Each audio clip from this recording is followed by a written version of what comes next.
sekalian yang dirahmati Allah Subhanahu wa taala.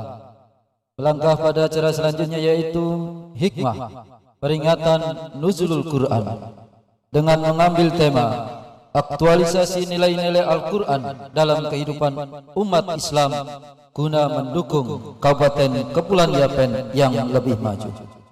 Pada kesempatan yang mulia ini akan disampaikan oleh beliau yang terhormat Al-Ustaz Baso Irwansyah SPDI MH, Pembina Pondok Pesantren Nurul Ilmi Baruku, Kabupaten Sidrap, Sulawesi Selatan. Kepada beliau kami persilakan.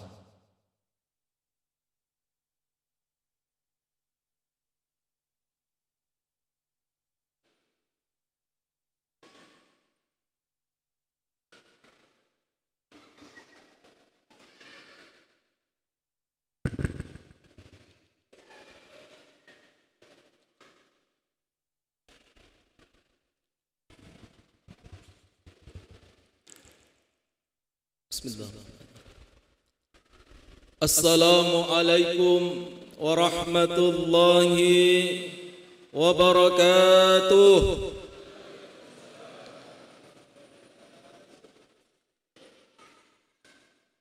Alhamdulillahi rabbil alamin, alladhi anzala al-Qur'ana fi syahri Ramadan hudan lin-nasi wa bayyinatin minal huda wal furqan. أشهد أن لا إله إلا الله وحده لا شريك له وأشهد أن محمدا عبده ورسوله الذي لا نبي ولا رسول بعده. اللهم صل على سيدنا محمد في الأولين والآخرين إمام المتقين سيد الغر المحجلين وعلى آله وأصحابه أجمعين. أما بعد. Ma'asyiral muslimin wal muslimat rahimakumullah. Yang kami hormati Bapak Pejabat Bupati Kabupaten Kepulauan Yapen, yang kami hormati Bapak Unsur Forkopimda Kabupaten Kepulauan Yapen, yang kami hormati Bapak Ketua Pengadilan Agama Pengadilan Negeri, yang kami hormati bapak-bapak unsur pimpinan dan anggota Dewan Perwakilan Rakyat Daerah Kepulauan Yapen, yang kami hormati bapak-bapak pimpinan ormas yang sempat hadir pada malam hari ini, para alim ulama, para tokoh masyarakat, tokoh pemuda, tokoh pendidik, tokoh adat, terkhusus pengurus PHBI Kabupaten Kepulauan Yapen yang sudah memberikan saya kesempatan untuk bersilaturahmi di kabupaten ini. Ini merupakan kali pertama saya menginjakkan kaki di Kepulauan Yapen. Saya sudah 15 hari bertugas di sini, tepatnya di Masjid Babus Salam. Ini selama 15 hari ternyata tubuh saya belum bisa berinteraksi dengan cuaca di sini. Makanya ini agak-agak flu ini. Tapi alhamdulillah pelayanan selama kami bertugas di Serui ini sangat luar biasa. Tempat tinggal, makanan dijamin semua alhamdulillah. Cuman satu sini Pak kurangnya di Serui ini. Cuman satu kurangnya. Selama hampir 2 minggu saya tugas, itu tidak ada undangan makan siang. Karena puasa mungkin Bu ya. Jamaah yang dirahmati Allah Subhanahu wa taala. Alhamdulillah pada malam hari ini kita memperingati satu peringatan yang penuh barokah di dalam perjalanan kehidupan beragama kita, yaitu peringatan malam nuzulul Quran, malam diturunkannya Al-Quran.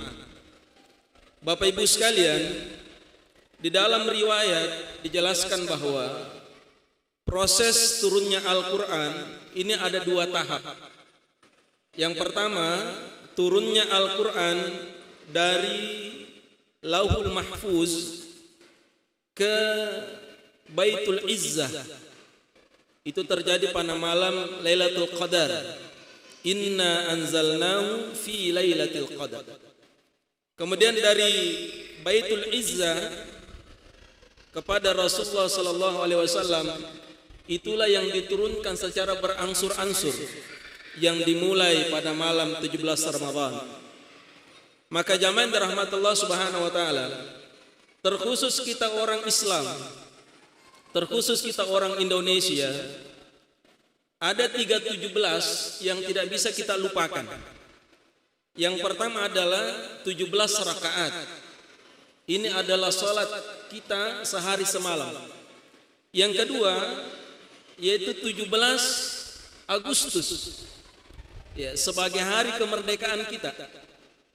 Ada yang ketiga adalah 17 Ramadan, yaitu malam diturunkannya Al-Quran sebagai petunjuk bagi umat Islam. Hadirin Bapak Ibu yang dirahmati dimuliakan oleh Allah Subhanahu wa taala. Setiap agama memiliki kitab suci. Agama Islam memiliki Al-Quran. Agama Nasrani memiliki Injil. Agama Hindu memiliki Weda. Dan masih banyak lagi agama-agama di muka bumi ini yang juga dibarengi dengan kitab sucinya. Sebagai kitab suci Bapak Ibu sekalian, maka isinya harus sesuai dengan fitrah manusia. Kalau ada kitab suci yang tidak sesuai fitrah manusia, itu dipertanyakan keotentikannya, Bapak Ibu sekalian. Contoh misalnya, fitrah manusia, laki-laki suka sama perempuan. Ini laki-laki suka perempuan, suka Pak ya? Kalau tidak suka ini dipertanyakan ini. Ibu-ibu perempuan suka laki-laki, suka ya?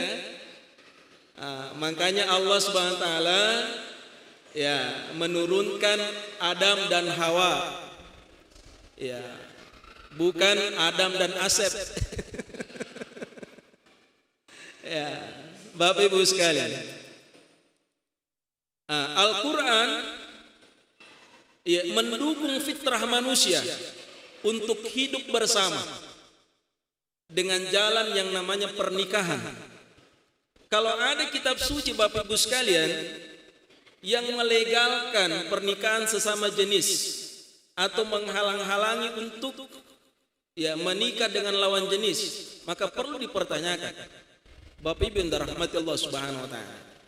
Oleh karena itu, kitab suci yang kita yakini Al-Quran adalah kitab suci yang sesuai dengan fitrah manusia. Ya, contohnya misalnya manusia butuh makan. Kalau ada kitab suci yang melarang manusia makan, itu bukan kitab suci namanya. Ya, makanya di dalam agama Islam jamaah sekalian, kita dianjurkan berpuasa dan itu dibatasi. Ya, hanya sekian jam.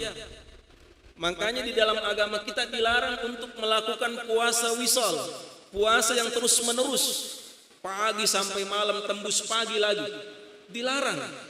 Kenapa? Karena berlawanan dengan fitrah manusia.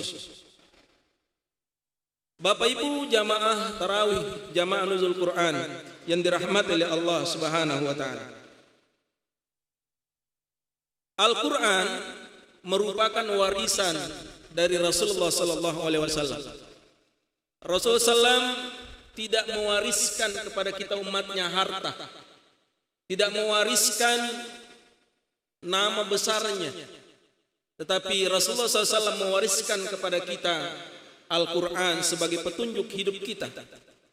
Di dalam hadis yang diriwayatkan oleh Imam At-Tirmizi Rasulullah SAW mengatakan, taraktu fikum amraini lan tadillu abadan in tamaksaktum bihima, kitabullah wa sunnati nabi sallallahu alaihi wasallam. Telah aku tinggalkan kepada kalian, kepada kita semuanya umatnya Rasulullah SAW, dua pusaka, dua warisan. Jika kita berpegang teguh kepada dua pusaka ini, maka kita tidak akan tersesat selama-lamanya. Kita tidak akan tergoda dengan sesuatu yang dilarang oleh Allah Subhanahu wa taala. Apa itu jamaah sekalian? Kitabullah, Al-Qur'an dan sunnah Rasulullah sallallahu alaihi wasallam. Inilah pusaka kita Bapak Ibu sekalian. Inilah yang harus kita pegang. Ya. Inilah yang harus kita senantiasa amalkan. Kita renungi maknanya dan kita aplikasikan dalam perbuatan kita sehari-hari. Ya, jangan sampai Bapak Ibu sekalian kehidupan kita digambarkan oleh Rasulullah SAW yang diabadikan dalam Al-Quran. Wa qala ar-rasul inna qaumi ittakhadha hadzal qur'ana mahjura. Berkata Rasul, ya Allah, sesungguhnya kaumku ini menjadikan Al-Quran sebagai barang yang usang, barang yang asing. Dia abaikan ajarannya.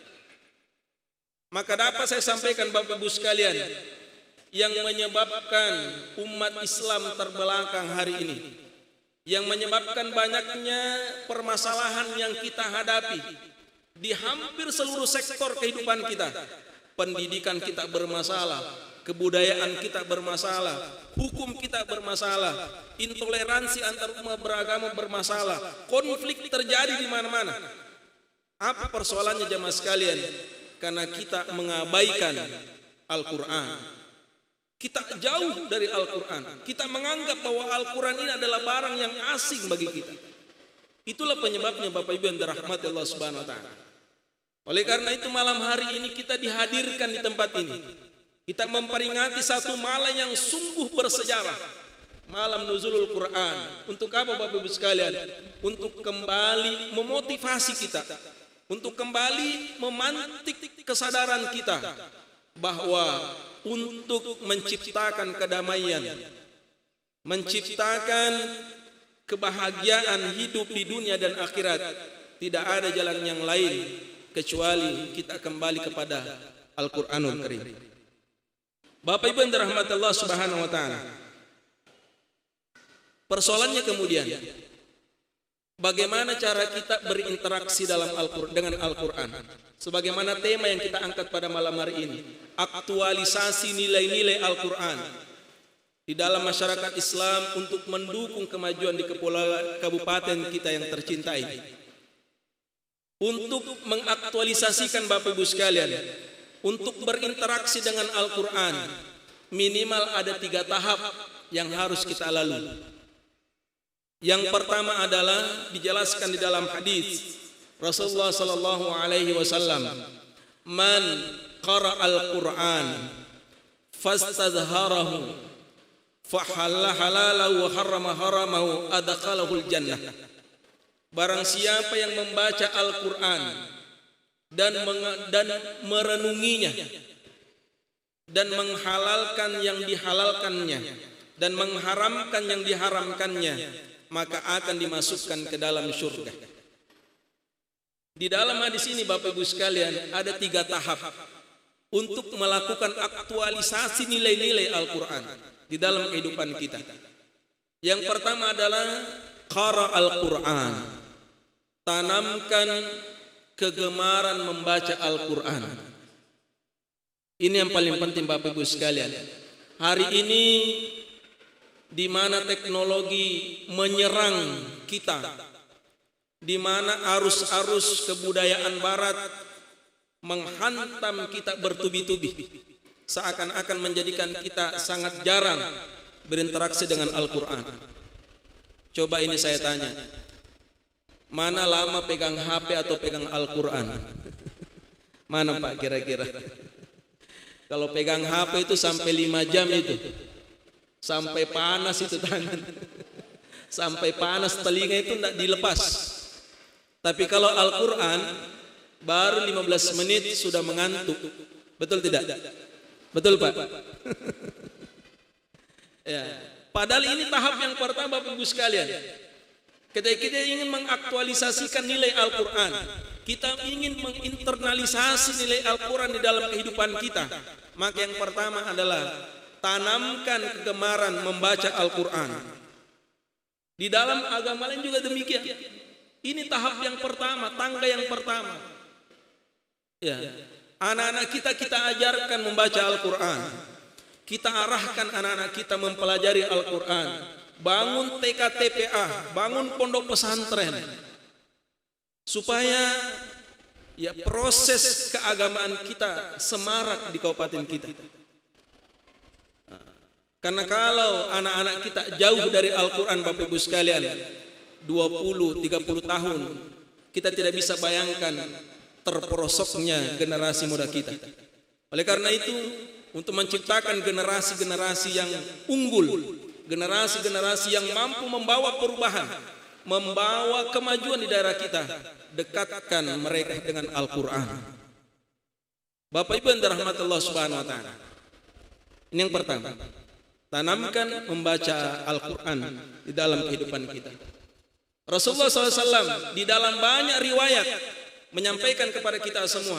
Apa kata Nabi SAW? Nawiru buyutakum bitilawatil Quran. Sinarilah rumahmu dengan membaca Al-Quran.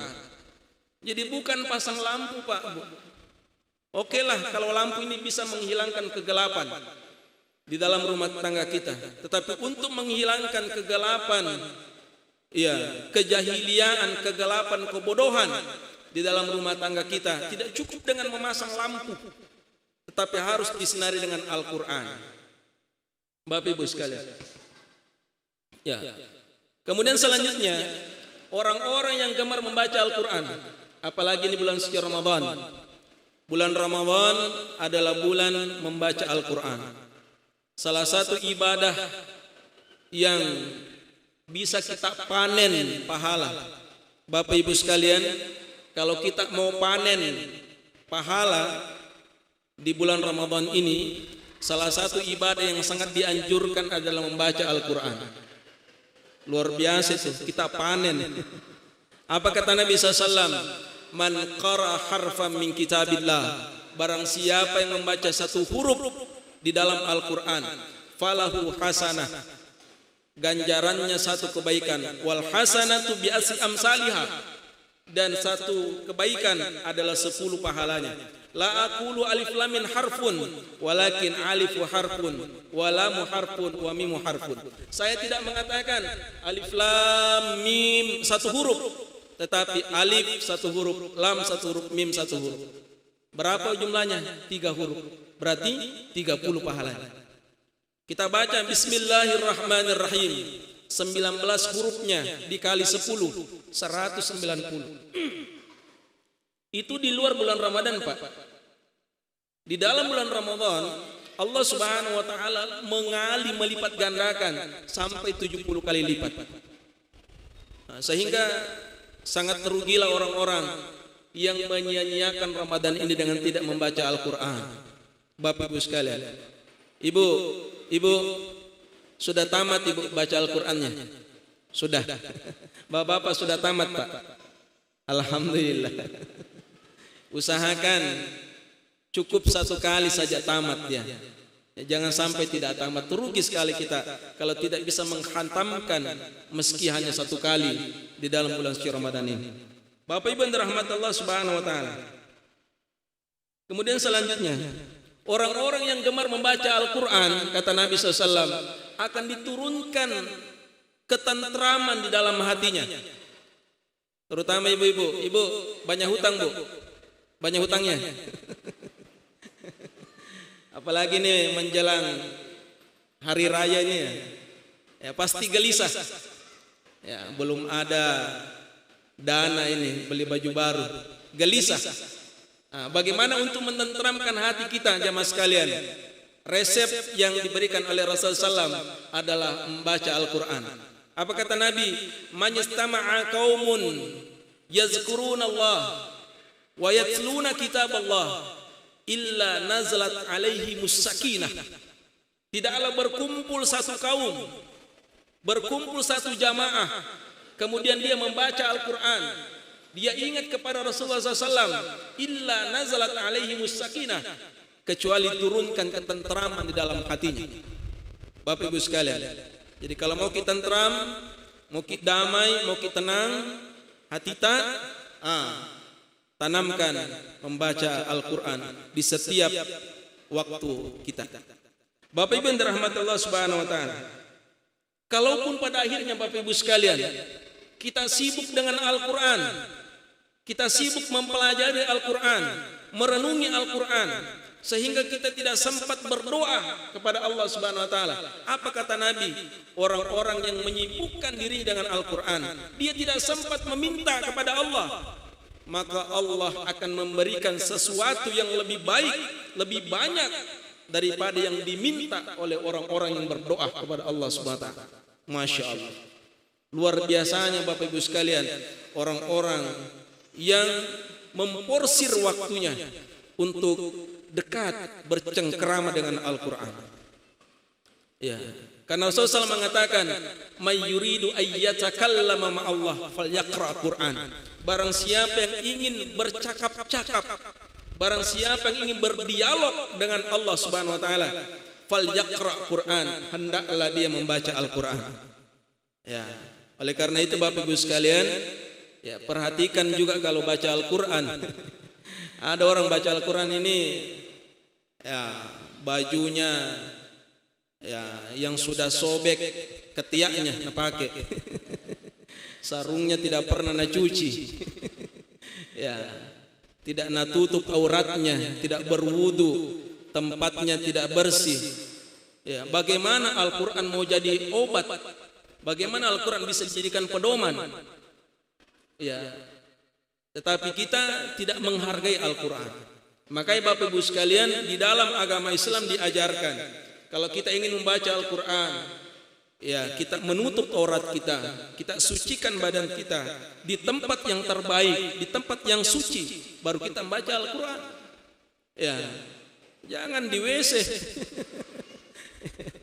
Ya, di tempat-tempat yang tidak suci jangan. Bapak Ibu yang dirahmati Allah Subhanahu wa taala.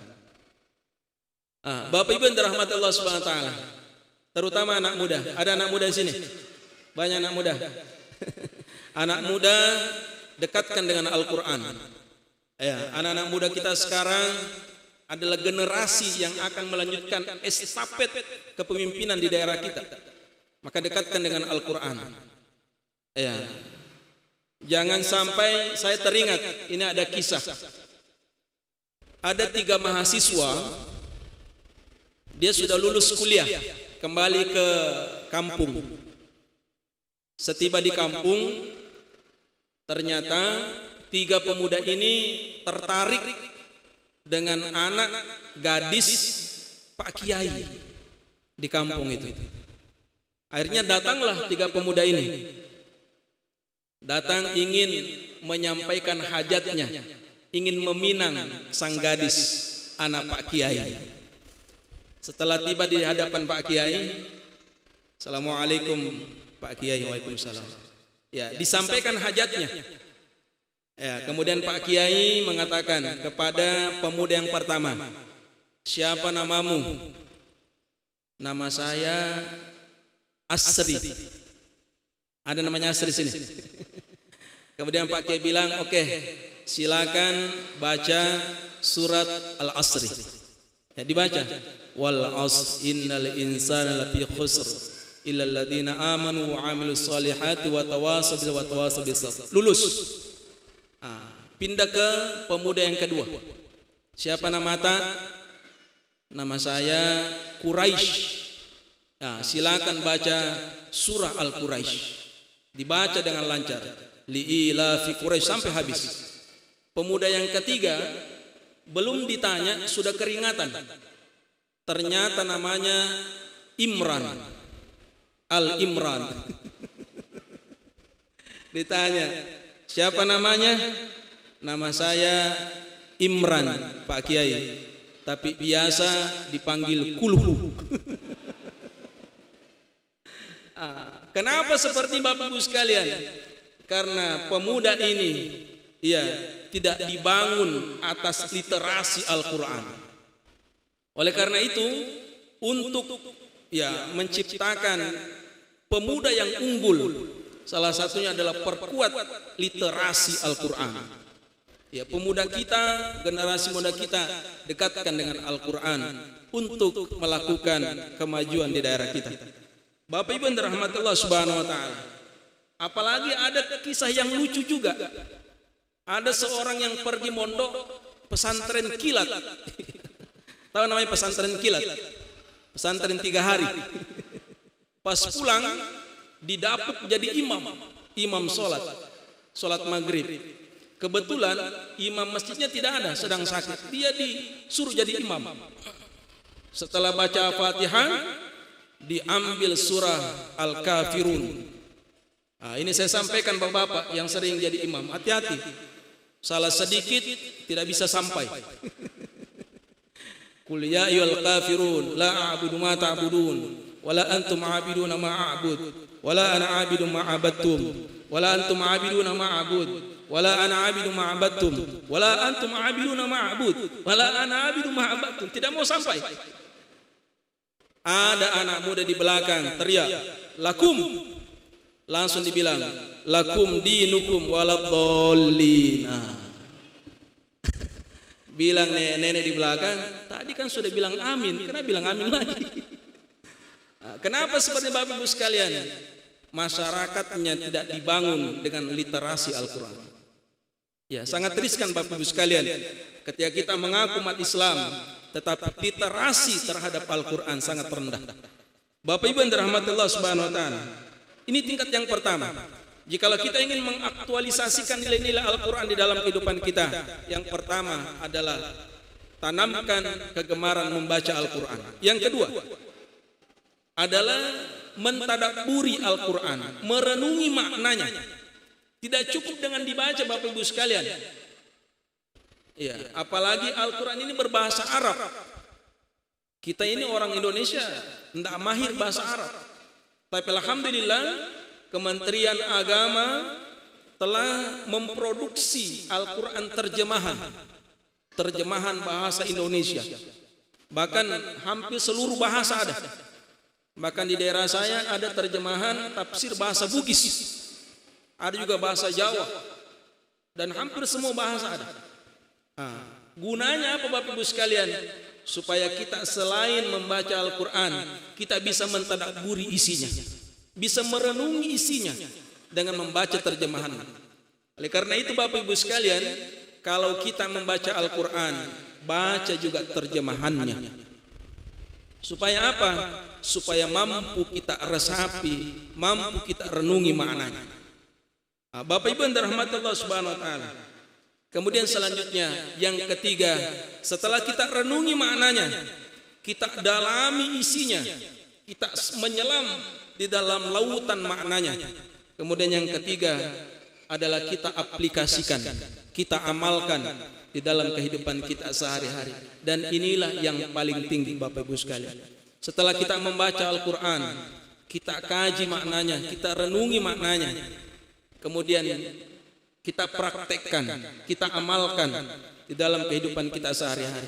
Orang-orang yang hanya membaca Al-Quran tetapi tidak mengamalkan isinya, tidak merenungi maknanya, sama dengan mengabaikan Al-Quran, Bapak Ibu sekalian. Oleh karena itu, selain kita membaca maknanya, kita berusaha untuk mampu mengamalkan isinya. Bapak Ibu yang dirahmati Allah Subhanahu wa taala, saya ingin memberi satu resep Bapak Ibu sekalian, terutama kepada ibu-ibu. Mau Bu? Mau oleh-oleh? Mau punya anak yang saleh-saleha Bu? Mau? Mau punya anak hafiz Quran, penghafal Quran? Mau Bu? Resepnya adalah kalau hamil, ada yang sedang hamil sih? Bapak-bapak tidak ada yang hamil. Ibu-ibu kalau ada yang hamil di umur 4 bulan usia kehamilannya, Itu menurut riset Bapak Ibu sekalian, menurut ilmu kedokteran itu sains, bayi yang berumur 4 bulan di kandungan itu sudah berfungsi pendengarannya. Itu 4 bulan Pak. Makanya bapak-bapak ini kalau istri lagi hamil jangan marah-marah Pak. Jangan marah-marah istrinya. Makanya biasa anaknya lahir ya jadi pribadi yang temperamen. Ya. Umur 4 bulan Bapak Ibu sekalian, rajin-rajin perdengarkan Al-Quran. Ustaz tidak aku tahu membaca Al-Quran. Sekarang kan ada HP, ya kan? HP setel. Ya, cari siapa? As-Sudais, Abdurrahman As-Sudais. Ya, bisa Imam Musyari Rashid. Ya, simpan di atas perut tak Bu? Nanti insya Allah anak tak lahir jadi hafiz Quran. Jangan lagu dandut. Ustaz semoga jadikan anakku penyanyi dandut. Boleh silakan. Perdengarkan lagu dandut. Tapi kalau kita mau menjadikan anak kita hafiz Quran, Bapak Ibu sekalian, rajin-rajinlah mendengarkan Al-Quran kepada anak kita.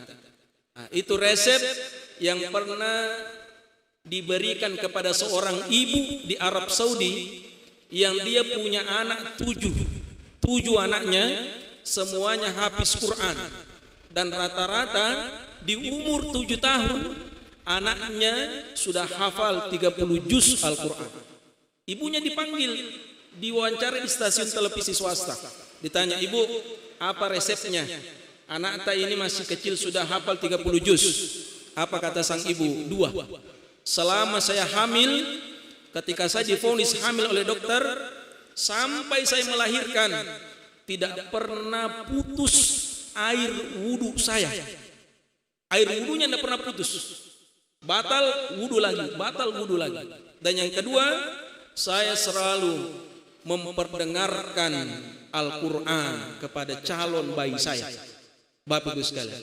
Oleh karena itu, kalau kita ingin menjadikan anak kita hafiz Quran, penghafal Al-Quran, maka sering-sering perdengarkan bacaan Al-Quran.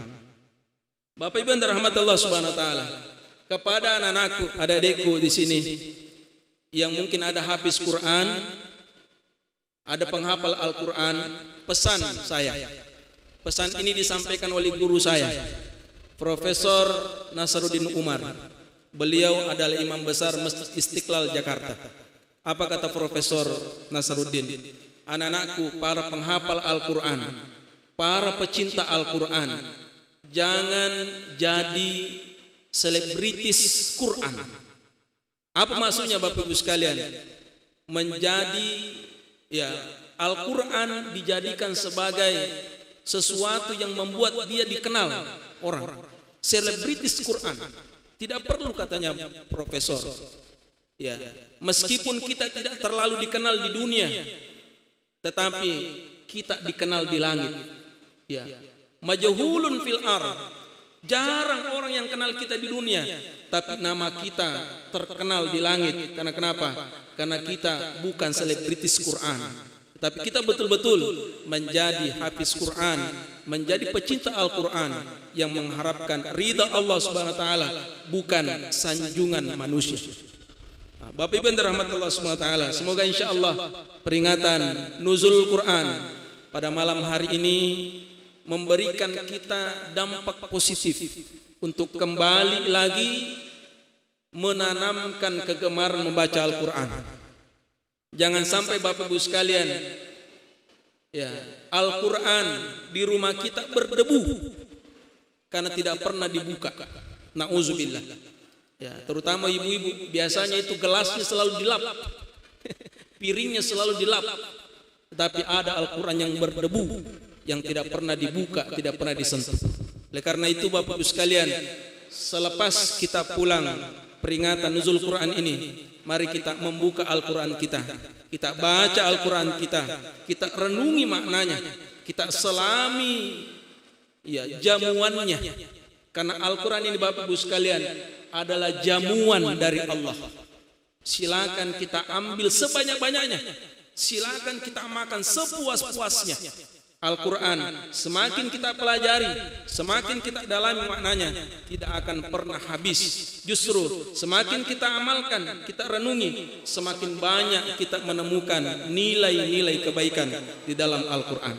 Semoga insyaAllah kita bisa menjadi pecinta Al-Quran, kita bisa amalkan Al-Quran, dan kita bisa aplikasikan, praktekkan ajarannya, sehingga insyaAllah kita bisa berkontribusi untuk pembangunan, pengembangan di kabupaten yang kita cintai ini. Bapak Ibu yang dirahmati Allah SWT, saya pikir ini saja ringkas yang sempat saya sampaikan pada kesempatan malam hari ini.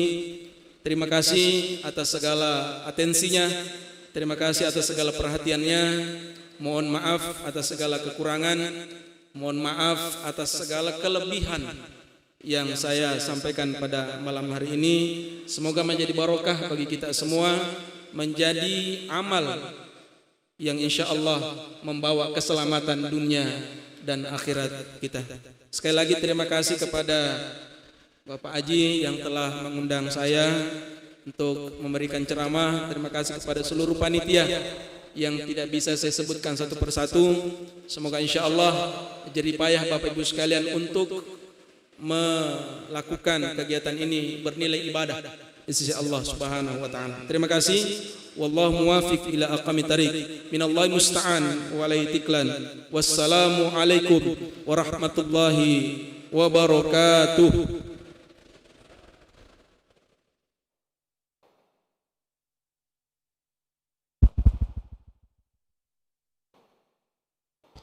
Subhanallah, alhamdulillah, wa la ilaha illallah, wallahu akbar. Demikian Bapak dan Ibu sekalian, hikmah peringatan malam nuzul Quran yang telah disampaikan Bilang Terhormat Al-Ustaz Baso Irwansyah SPDI MH. Baik hadirin sekalian yang dimuliakan Allah Subhanahu wa taala, untuk menambahkan keridhaan dan keberkahan acara peringatan malam nuzul Quran pada malam hari ini,